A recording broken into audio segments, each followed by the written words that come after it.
Once again, it's another SUV review. This time we have Toyota's long-awaited answer to the Mazda CX-5 and Honda CR-V's dominance in Malaysia. This is the all-new 5th generation Toyota RAV4.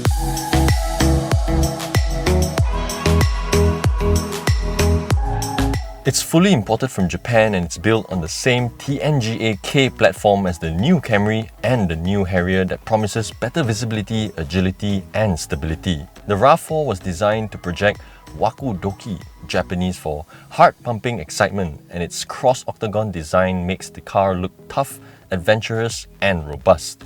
In fact, they've completely revamped the image of the RAV4. Before it was called the Recreational Activity Vehicle, but now it's called the Robust Accurate Vehicle. That's very specific, but with its wider body and longer wheelbase, it does look quite big and tough. But when you park it next to the Mazda CX-5 and the Honda CR-V, I think it's quite clear which you'd rank first, second and third. Personally, I think it looks quite modern with a lot of sharp edges and with generous use of polygon shapes all over the car. But if you ask me, it doesn't really pop. The design is just a bit too safe. If I were to describe how the car looks in one word, I'd say, okay lah. Well, over the weekend when I had friends coming to see the car, driving friends around and all, that was the response that everyone had when I asked, how do you think the car looks? Okay lah, okay lah, so okay lah.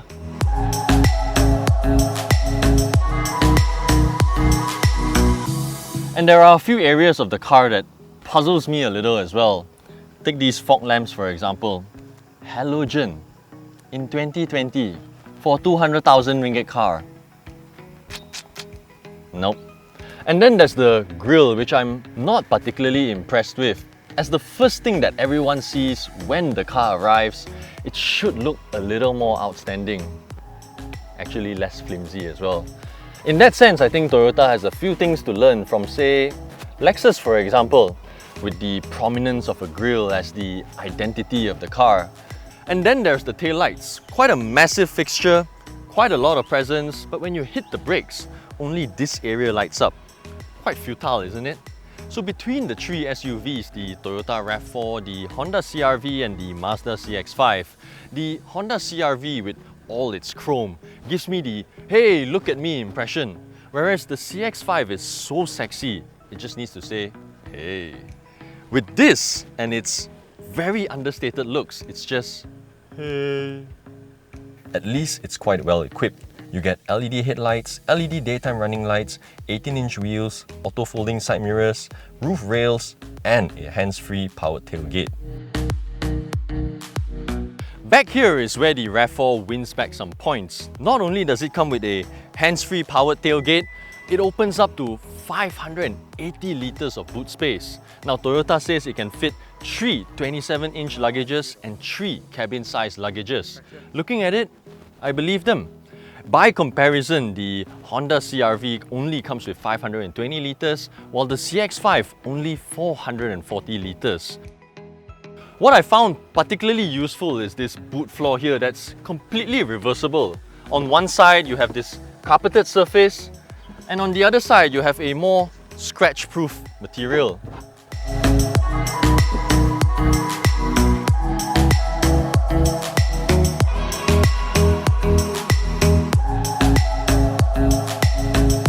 The interior is just signature Toyota. Very practical, very straightforward, but very safe. There's nothing that really pops, but it's actually rather well equipped. You get Apple CarPlay and Android Auto, 5 USB ports, a multi-function steering wheel like in the Corolla, auto hold, front and rear dash cam, wireless charging, dual zone air conditioning, and what I find most interesting and useful are these. There are air vents in the seat. You'd never realize how much you need seat ventilation until you've actually experienced it. It gets me in all the sensitive areas and it's actually quite entertaining. Just like in the Camry and Corolla, the seats are really comfortable, although you only get powered adjustments and memory function for the driver's seat. There are nice soft touch materials on the dashboard, the armrests, the door panels, although you still get some of these rough plasticky bits on the door and on the dashboard. So just to get a rough idea of where the RAV4 stands against its competitors, I actually went to the showroom over the weekend to check out the CX-5 and the CR-V, and I can confidently tell you that there are actually more soft touch points in here. And to further emphasize the comfort aspect of being in here, Toyota said they've raised the height of this armrest to be on the same level as the elbow rest on the door panel for a more natural sitting posture. What I don't quite like from the last few days of having this car is this feel on the knob here. Nothing wrong with the rubbery surface here, just like the door handle, but it's the feel of the clicks. It feels a little too loose, as if the knob has been used for over 20 years. The 360-degree view monitor has been rather helpful, but the display is quite poor. You get rear cross traffic alert, but for something that's in the 200,000 ringgit bracket, it needs to be of a higher resolution display. And then there's these lights here. Yellow, bulb type. Obviously it's not very visually appealing, and it's barely enough in the dark as well.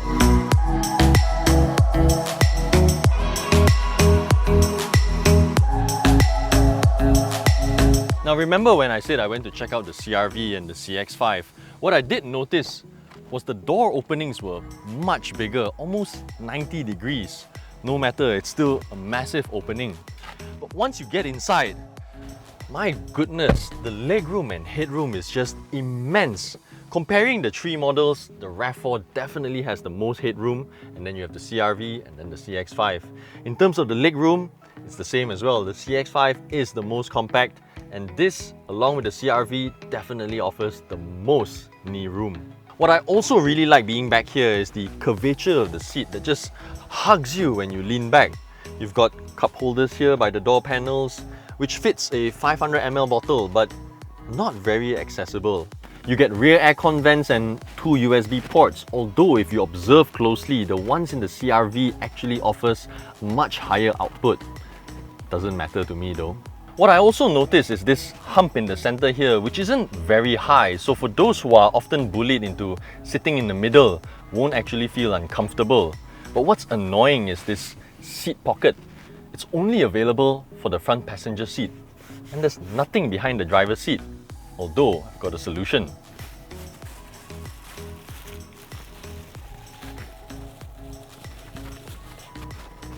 That's more like it. Overall, it's a very practical, straightforward and functional interior, but it's just too safe. In the CX-5, you get a sense of emotion. It feels warm inside. The CR-V, on the other hand, feels quite youthful with contrasting silver trims, just like a pair of training shoes. This one's just a shoe. It covers and cushions your feet, does its job, and nothing more. I guess there's still an appeal to that, but I'm not sure if it's for everyone.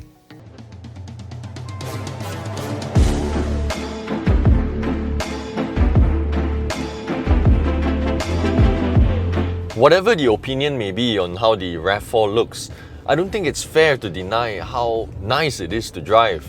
It's smooth, effortless, responsive, more importantly intuitive.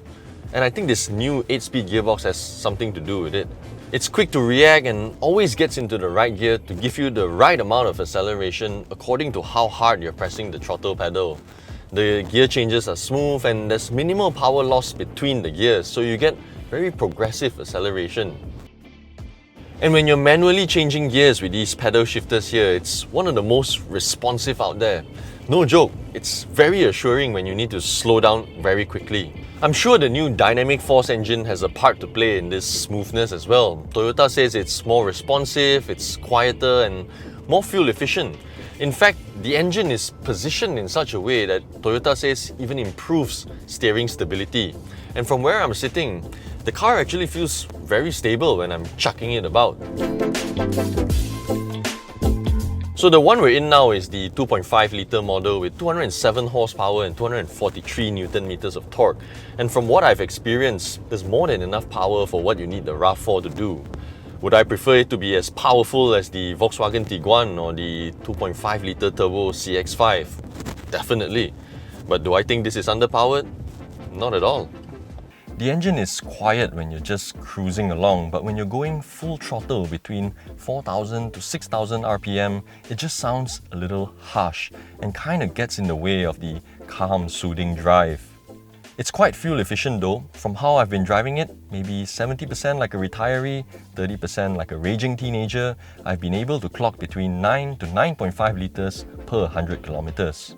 Not exactly the most impressive figures, but just like how the car looks, it's okay lah. As for how it behaves on the highway, again, not bad. You should know all too well by now what the tnga platform has done to the Corolla, the Camry, and this one is no different. For something this size, it's actually quite stable. It gives you the assurance and the confidence to push a little harder if you need to. Although if you ask me, I think the suspension is a bit soft. So going through the corners, the car tends to lean a bit more than I would have liked. Personally, I think the ride could be firmer but just as comfortable. Insulation is another plus point in this cabin. I've been driving up and down a few different highways and you only get that intrusive wind noise once you pass maybe 130, 140. So according to Toyota, the end goal for the RAV4 is to engineer a driving experience that is confident and natural. No joke, that's what they said. And I think they've achieved it. Forward visibility is quite good, and when you need to make tight turns, the turning radius is actually quite good. And I've been driving this car up and down my condo with really tight, narrow turns. No problem at all. And lastly, I want to touch on the sound system. It's actually quite impressive. I did not expect such high sound quality. So let me reach into my back pocket for a snack. Helps when you're hungry. Hate waking up early, got no time for breakfast. But here's the question I've been struggling with. Who are the people who would buy this RAV4? Who is this SUV for? Perhaps those families where everyone drives a car from the same brand. Everyone drives a Toyota, there's a hatchback, there's a sedan. Now there's an SUV, let's get one. I'm sure you've seen those families. And if you're looking to upgrade from a B segment hatchback or a C segment sedan, there's just so many options out there. Too many in fact. And you're most likely going to be attracted by the less expensive alternatives as a middle class earner. Whoever buys this probably has very strong brand loyalty for Toyota. They trust in what the brand represents in terms of durability, reliability, and ultimately longevity. You just know it will go on forever. Or maybe they can appreciate certain aspects of the car, like how spacious it is, how big the boot is, or how comfortable the ride is, and genuinely don't mind paying more than what most would be willing to spend on an SUV. I'm sure there are such people out there, but I'm also quite sure there aren't many. But those who do get one of these, I don't think they'll be disappointed. I think Toyota may have taken the all about the drive slogan a bit too literally. At this price, 200,000 ringgit, not only does it have to be nice to drive, it needs to be very nice to look at. In fact, I think it can be mediocre in terms of driving, but as long as it looks good, people will still find a way to justify that price tag. Look at the Mazda 3 hatchback for example. So expensive, but Mazda says they're actually selling quite well. If you genuinely just need an SUV, there's obviously the X70. In fact, for this price, you can afford two for the price of one. It's actually crazy if you think about it. For the same price, not only can you afford the most expensive CX-5, you can even buy the most expensive CX-8. And those come with all-wheel drive as well. So if you don't fall into any of the categories of SUV buyers which we discussed earlier, you'd ask, what do I buy then if I want to spend 200,000 ringgit on a car that's like an SUV or SUV-ish? Well, look at the new X1 that was launched recently, the S-Drive 18i. I think for 209,000 ringgit, it's actually quite a value for money package. For more information on the all-new Toyota RAV4, do log on to AutoBuzz.my. If you enjoyed the video, hit the like button, share it, and subscribe to our YouTube channel. Also, don't forget to hit the bell icon for the latest notifications on our newest videos.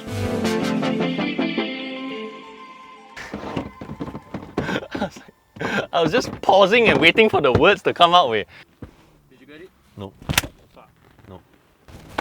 Wow, the mosquitoes suddenly like damn a lot only. What I also noticed Can you not move? Long hours in the car, alone,